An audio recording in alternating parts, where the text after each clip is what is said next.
If for some reason you're starting this video on a new day, I'll just hit escape to get out of this. Just make sure you're on the layer with the smart object and go up to camera raw. And we're all in the same place. Now, the cool thing about camera raw on a smart object is if you do something really dumb, and typically kids go, whoa, that's so cool. And they click OK. That's not so cool. That's totally blown out. We're not looking for 1960s psychedelia. We're looking to improve our images and make them look good. So once we're back in Photoshop, I'm going to zoom in so you can see this camera raw filter here. You double click on that. It takes you right back to camera raw, and you can reset these back to 0. Whoops. And then we're working again. So that's, even if you save and close your Photoshop documents, camera raw is still editable. Now, what do you do first? Well, first, I just want to make sure you're in basic. Get in the basic tab right here. And because basic, it has a lot of sliders. And I should share that Scott Kelby, the president of the Photoshop Professionals of America, or whatever it is, NAP, National Association of Photoshop Professionals, that's what it is. At a conference, when he was presenting, he kind of acted like he's telling us a secret. He says, don't tell anybody. But I always click the auto button just to see what'll happen. And you can always undo it. And is that good? Is that bad? You don't have to undo. Hit the letter P for preview. P, tap it. There's the original. Tap it. There is the adjusted one that handles, it bumped the vibrance and saturation a little bit. It made a whole bunch of decisions based on algorithms. Now, do we like that? Well, I feel like I can work with that.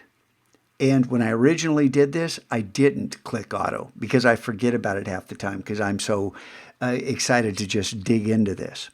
Where I start, typically, if this thing really isn't blown out, right here, texture, clarity, dehaze. Dehaze is going to give us a little richness.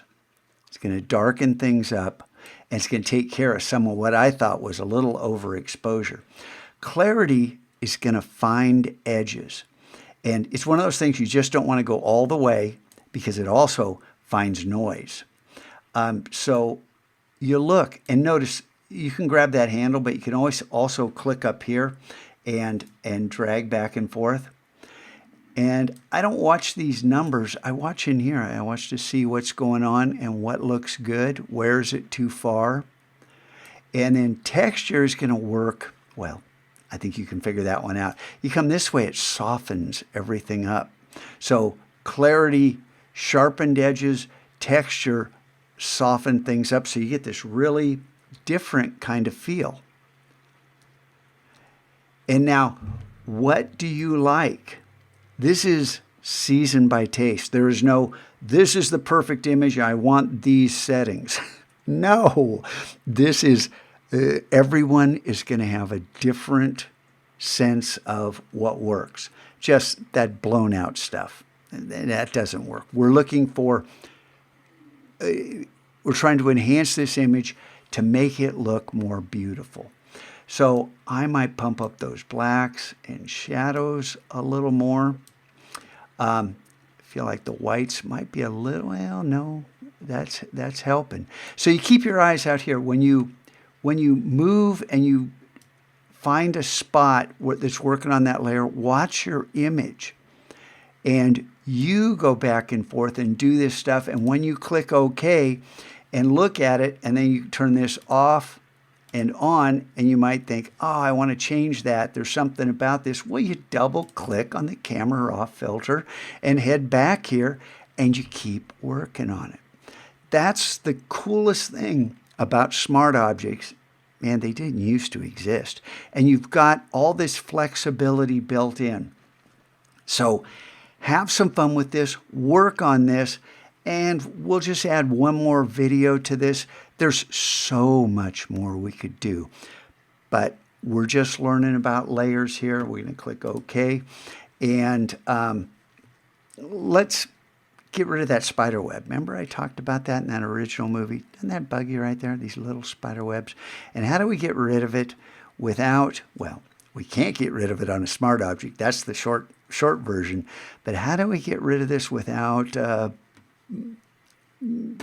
well, the most efficient way possible? Let's just put it that way.